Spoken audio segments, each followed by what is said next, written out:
ओम नमो भगवते वासुदेवाय। त्रयोदशोऽध्याय। सुतवाच। सुत जे कहे तो समने, सौनक आदि मुनि जने। ब्रह्मा वरुण इंद्र शिव, मरुत आदि जेते देव।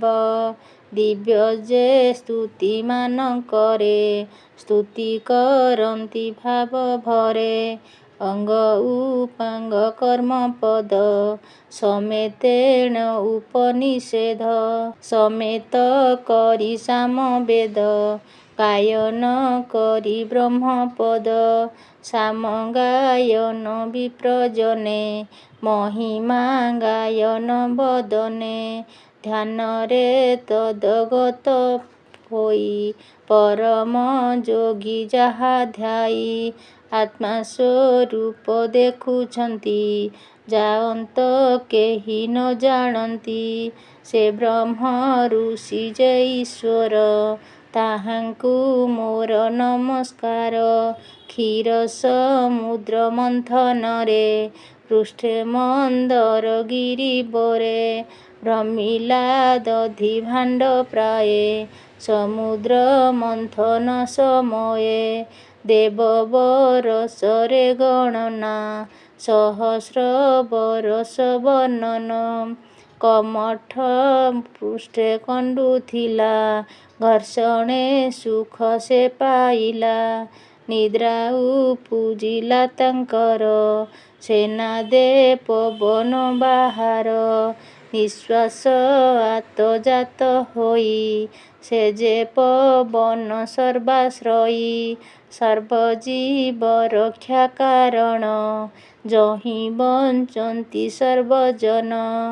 ଯାର ନିଶ୍ୱାସରେ ପବନ, ବାଜି ସମୁଦ୍ର ଜଳମାନ। ସମୁଦ୍ର ଲହରୀରେ ଘାତ, ଏବେ ହେଁ ହୋଇଛି ନିବର୍ତ୍ତ। ଅନ୍ୟନ ତଟରେ ଆସଇ, ସେ କର୍ମ ରୂପୀ ବିଶ୍ୱଦେହୀ। ତାକୁ ମୋହର ନମସ୍କାର, ହେ ଦେବ ଦେବ ହେ ଈଶ୍ୱର। ପୁରାଣ ମାନଙ୍କ ନିର୍ଣ୍ଣୟ, ଯେ ସାଂଖ୍ୟ ସାକ୍ଷାତ ବିଷୟ। ଏହା ଶୁଣିଲେ ଯେତେ ଫଳ, ପୁରାଣ ଦାନର ସୁଫଳ। ପୁରାଣ ଅଷ୍ଟାଦଶ ସାର, 4 ଲକ୍ଷରେ ସେ ବିସ୍ତାର। ବ୍ରହ୍ମ ପୁରାଣ ସହସ୍ରଦଶ, ପଦ୍ମ ପଞ୍ଚ50 ଶେଷ। ସେ ବିଷ୍ଣୁ ବୈଷ୍ଣବ ପୁରାଣ, ତ୍ରୟୋତ୍ରିଶ ସହସ୍ର ପ୍ରମାଣ। 24 ସହସ୍ର ବିଶେଷ, ଶିବ ପୁରାଣରେ ଯେ ଶେଷ। ନାରଦ ପୁରାଣ ବ୍ୟାଖ୍ୟାନ, 25 ସହସ୍ର ଗ୍ରନ୍ଥେଣ। ମାରକଣ୍ଡେୟ ଯେ ପୁରାଣ, 9 ସହସ୍ର ଗ୍ରନ୍ଥେ ନିର୍ମାଣ। ଆଗ୍ନେୟ ପୁରାଣ ଯେ ପୁଣ, 415 ଜାଣ।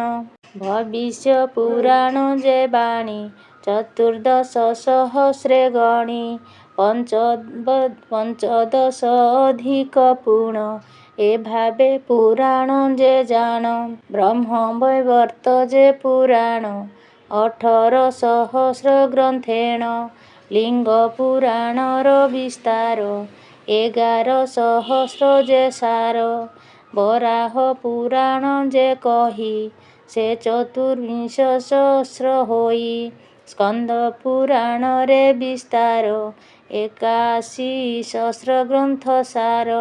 ସତ୍ୟେକ ପୋଥିର ଉତ୍ତର, ସର୍ବ ପୁରାଣର ବିସ୍ତାର। ବାମନ ପୁରାଣ ଯେ ଶେଷ, 10 ସହସ୍ରେଣ ପ୍ରକାଶ। କୁରୁମ ପୁରାଣ ବଖାଣ, ଶପଥ 10 ସହସ୍ରେଣ।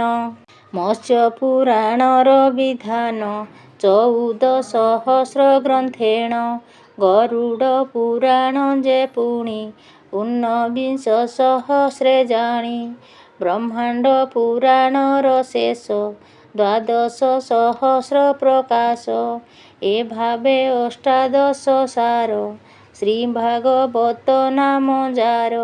ସର୍ବୋପରି ବିରାଜମାନ ଶୁକ ପରୀକ୍ଷ ସମ୍ବାଦେଣ 18 ଯେ ଗ୍ରନ୍ଥ ଶ୍ରୀ ବାସୁଦେବଙ୍କ ଚରିତ ଏହୁ ପୁରାଣରେ ବଖାଣ ବିଷ୍ଣୁର ମହିମା ବର୍ଣ୍ଣନେ ବିଷ୍ଣୁ ନାଭିକମଳେ ସ୍ଥିତି ସେ ବ୍ରହ୍ମା ସୃଷ୍ଟି ଉତ୍ପତ୍ତି ବିଷ୍ଣୁର ଦାରୁ ଉପଦେଶ ସେ ପୁଣି ନାରଦେ ବିଶେଷ ନାରଦ ତହୁଁ ବ୍ୟାସ ପାଇ ବ୍ୟାସ ଯେ ଶୁକଦେବେ ଦେଇ ଶୁକଦେବଙ୍କ ତହୁଁ ପୁଣ ମୋ ପିତା ଲୋମହର୍ଷଣ ସୁତ ପୌରାଣିକତା ନାମ ଜାଣେ ପୁରାଣ ତତ୍ତ୍ୱଜ୍ଞାନ ତୁମ୍ଭ ଆଗରେ ସେ ବ୍ୟାଖ୍ୟାନ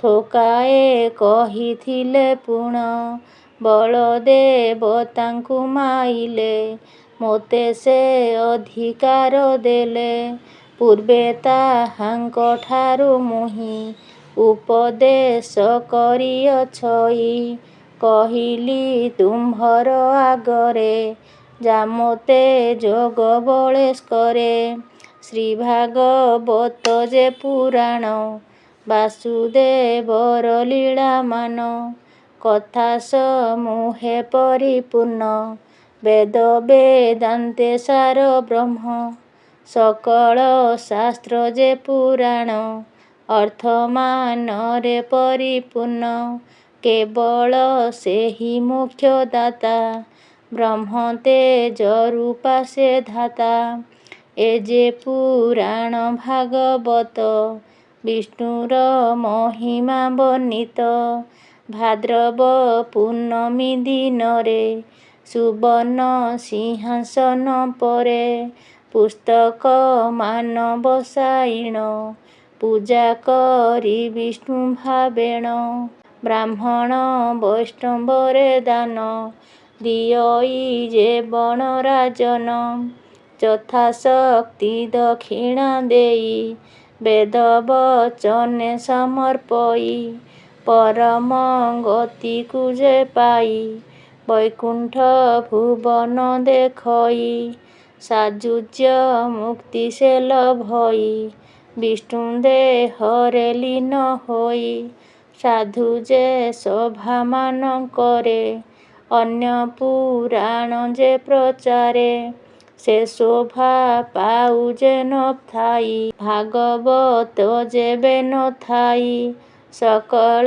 ବେଦାନ୍ତରେ ସାର ଶ୍ରୀ ଭାଗବତର ବିସ୍ତାର ସେ ରସ କଥା ଅମୃତରେ ପବିତ୍ର ହୁଅଇ ସଂସାରେ ସେ ଆନ ପୁରାଣ ପ୍ରକାଶ ନରେ କରନ୍ତି ମନତୋଷ ନଦୀମାନଙ୍କରେ ଯେ ମନ୍ତ ଗଙ୍ଗା ଯେ କରଇ ପବିତ୍ର ଦେବମାନଙ୍କେ ବାସୁଦେବ ଭକତେ ସନ୍ତୋଷ କେଶବ ବୈଷ୍ଣବମାନଙ୍କେ ମହେଶ ବିପ୍ରଙ୍କ ମଧ୍ୟେ ବ୍ରହ୍ମ ଋଷ୍ୟ ପୁରାଣମାନଙ୍କରେ ଶ୍ରେଷ୍ଠ ଶ୍ରୀ ଭାଗବତ ଯେ ବଶିଷ୍ଠ ଶ୍ରୀ ଭାଗବତେ ଯେ ପୁରାଣ ଭଗବତଙ୍କ ନାମ ଗୁଣ ସମସ୍ତ ବୈଷ୍ଣବଙ୍କ ପ୍ରିୟ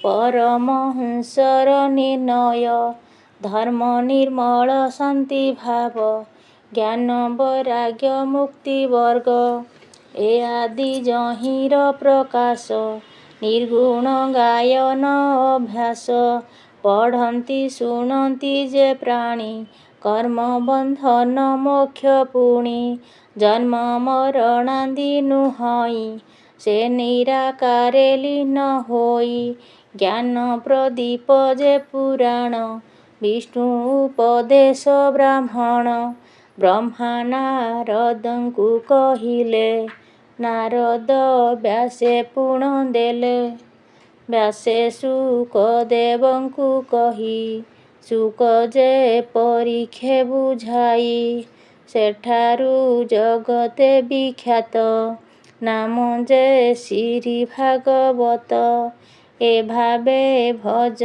ବାସୁଦେବ। ଗାୟନ କର ବ୍ରହ୍ମ ଭାଗ।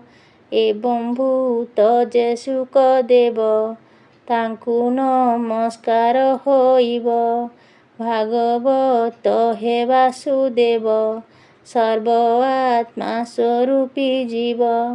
ମୋକ୍ଷ ନିମନ୍ତେ ବ୍ରହ୍ମ କହି। ଶ୍ରୀ ଭାଗବତ ଅନୁଗ୍ରାହୀ। ଯୋଗୀନ୍ଦ୍ର ଅଟେ ଶୁକଦେବ। ତାପାଦେ ଧ୍ୟାନ ମୋ ରହିବ।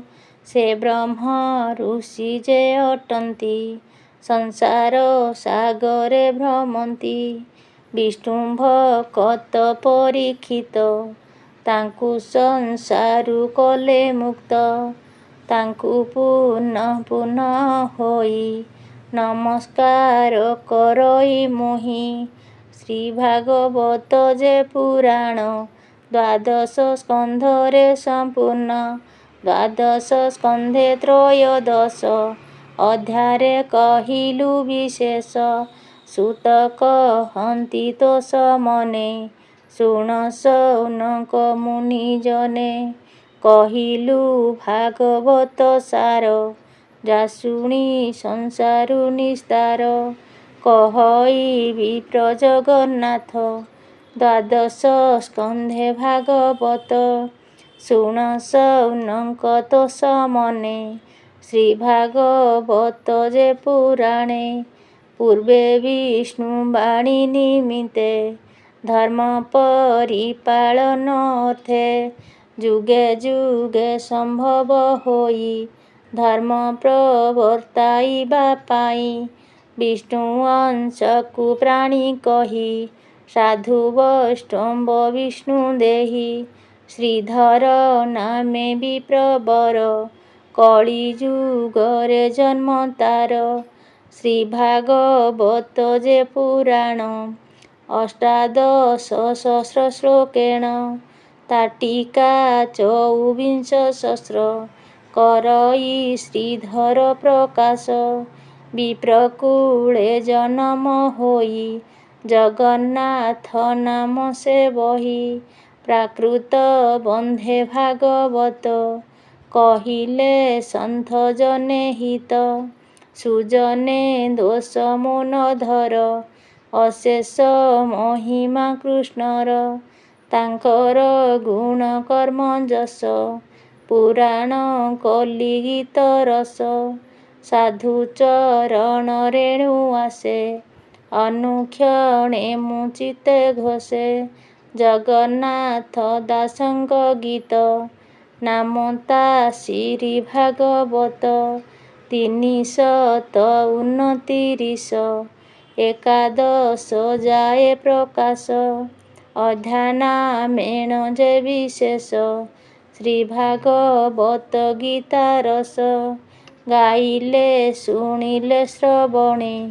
ମୁକ୍ତି ଲଭନ୍ତି ତତକ୍ଷଣେ। ସେ ଯେବେ ଏ ପଦ ଗାଇବେ। ତେବେ ଯେ ଆନନ୍ଦ ହୋଇବେ। ଏଣୁ ଚିତ୍ତ ବୋଧିବା ଅର୍ଥେ। ଦ୍ୱାଦଶ ସ୍କନ୍ଧେ ସ୍ତୁତି ପଥେ। ବିପ୍ରଙ୍କ ଠାରୁ ଶୁଣି ମନେ। ଚିତ୍ତୋଇ କରିଲି ଲେଖନେ। ଏଣୁ ସେ ଗୀତରେ ବିଶୁଦ୍ଧ। ଜଗନ୍ନାଥ ନାମ ପ୍ରସିଦ୍ଧ। ତେଣୁ ତାଙ୍କ ନାମ ବଖାଣ। ସେ ଯେ ମହତ ମହାଜନ। ସେ ବିପ୍ର ଜାଣି କୃଷ୍ଣ ରସ। ପୁରାଣ ଗୀତରେ ପ୍ରକାଶ। ଜଗତ ଉଦ୍ଧାର ନିମନ୍ତେ। ରଚିଲେ ଶ୍ରୀ ଭାଗବତେ। ତେଣୁ ତାଙ୍କ ଚରଣେ ମନ। ସୁଜନେ ଦୋଷ ମନ ଘେନ। ଆଶା ମୋ ସାଧୁଙ୍କ ଚରଣ। ଶରଣ ମହାଦେବ ହୀନ। ସୁଜନେ ଦୋଷ ନ ଧରିବ। ବିଷ୍ଣୁ ମହିମାମୃତ ଭାବ। ପ୍ରାକୃତ ସଂସ୍କାର ହିଁ କାହିଁ। ଭକତ ଭାବେ ବଶ ହୋଇ। ଆଗମ ନିଗମ ପୁରାଣ। ଧ୍ୟାନେ ସମାଧି ତତ୍ତ୍ୱଜ୍ଞାନ। ଯୋଗୀ ନ ପାନ୍ତି ତାଙ୍କ ଲେଶ। କିଞ୍ଚିତ ଭାବେ ପରକାଶ। ବ୍ୟାଧି ଗଣିକା ଅଜାମିଳେ। ତାଙ୍କ ଭାବ ଘେନି ତରିଲେ ଗୋପୀଙ୍କ ସଙ୍ଗ ଲମ୍ପଟରେ କେଳି ଯେ ବୃନ୍ଦାବନେ କଲେ ସେ ଗୁଣ ଘୋଷି ପ୍ରାଣୀ ତରି ଏମନ୍ତ ମହିମା ଯେ ହରି ଶିଶୁପାଳାଦି ଦୁର୍ଯ୍ୟୋଧନ କଂସାଦି ଅଷ୍ଟମଲ ମାନ ଏ ଆଦି ଯେତେ ଶତ୍ରୁଗଣ ହିଂସା କରିଣ ନିର୍ତ୍ତମନେ ସାଯୁଜ୍ୟ ମୁକ୍ତି ଯେ ପାଇଲେ ସେ ବିଷ୍ଣୁ ଅଙ୍ଗେ ଲୀନ ହେଲେ ଭାବ ଯାର ନାହିଁ ମହିମା ଗୋଚର ନୁହଁଇ ବ୍ରହ୍ମା ଶିବ ଦେବ ଅନନ୍ତ ସର୍ବ ଆତ୍ମା ଭୂତ ଅଚ୍ୟୁତ ଏଣୁ ମହିମା ଅନ୍ତ କରି କେଜାଣି କହିବ ବିସ୍ତାରି ନାମ ମାତ୍ରକେ ଯାର ସାର ସେ ଜାଣେ ଗତିର ବିଚାର ସୁତ ସନଙ୍କର ସମ୍ବାଦ ସୁକଦେବ ପରୀକ୍ଷେ ଭେଦ ଦ୍ୱାଦଶ ସ୍କନ୍ଧେ ସମାପତ ନାମ ଯାସିରି ଭାଗବତ ତ୍ରୟୋଦଶ ଅଧ୍ୟାୟରେ ପୂର୍ଣ୍ଣ ଦ୍ୱାଦଶ ହୋଇଲା ସମ୍ପୂର୍ଣ୍ଣ 32